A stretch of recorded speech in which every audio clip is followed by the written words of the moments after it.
The Night Manager is a British television serial directed by Susanne Bier and starring Tom Hiddleston, Hugh Laurie, Olivia Colman, Tom Hollander, David Harwood, and Elizabeth Debicki. It is based on the 1993 novel of the same title by John le Carré and adapted to the present day by David Farr. The six-part series began broadcasting on BBC One on the 21st of February 2016. In the United States, it began on 19th of April 2016 on AMC. It has been sold internationally by IMG to over 180 countries. A second series was considered but never formally commissioned.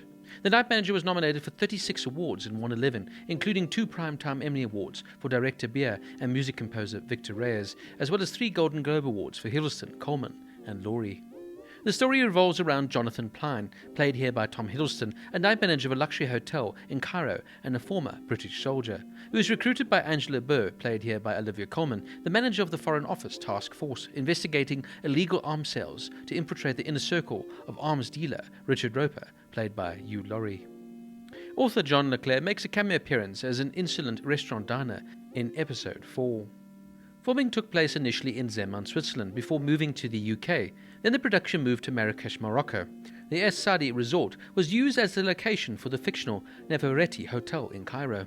The production then moved to Mallorca, Spain, with notable locations being used, including Porto Soler, a luxury property La Fortaleza, and several locations in Palma.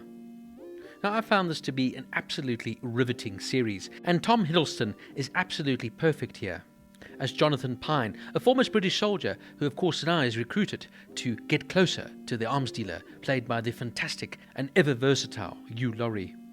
Adam Sisman, le Carré's biographer, wrote in the UK The Daily Telegraph, "It's more than 20 years since the novel was published, and in that time 2 film companies have tried and failed to adapt it, concluding that it was impossible to compress this fantastic story into 2 hours.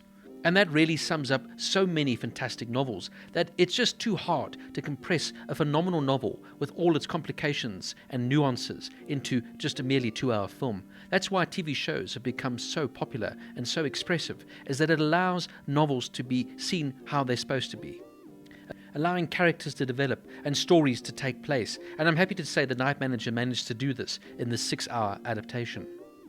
Now, for me, initially, Hugh Laurie may have been a surprising choice to play the so-called worst man in the world, but yet he dominates the screen as a horribly convincing villain, just to show once again how, like I said earlier, versatile Laurie really is as an actor.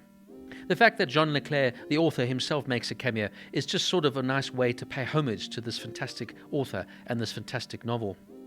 I also particularly loved the exterior shots here, of course, now being shot in the Middle East and going into Spain and, of course, the UK. It really does just add to the fantastic enormity of the show, and that the filmmakers were prepared to go to these different locations in order to get the right scenes.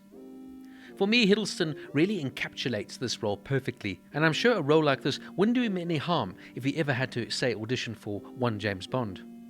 I found this miniseries to be tightly paced, suspenseful, and it boasts strong performances from all of its casts, as it moves breathlessly from episode to episode, holding you in as you are fascinated by the various characters and story arc. Once again, Olivia Colman is superb here, and of course it was amazing to think that her character's pregnancy was written into the script when Colman disclosed the fact that she was actually pregnant in real life at the first meeting with the director.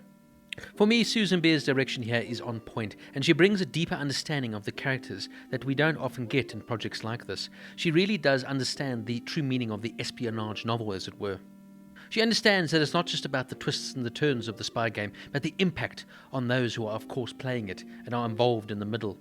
This is where I must highlight now the performance of Elizabeth Debicki. I think she's really so good here, and she continues to impress in her acting career, just showing her versatility as an actress that can play almost any role given to her. The Night Manager proves that television is the ideal format to bring le Carré's novels to life, and this miniseries, like I said, is so well made and put together that I hope it will open the doors for more of le Carré's classic spy tales to make their way to the small screen. Well made and well acted, The Night Manager gets an 8.5 out of 10.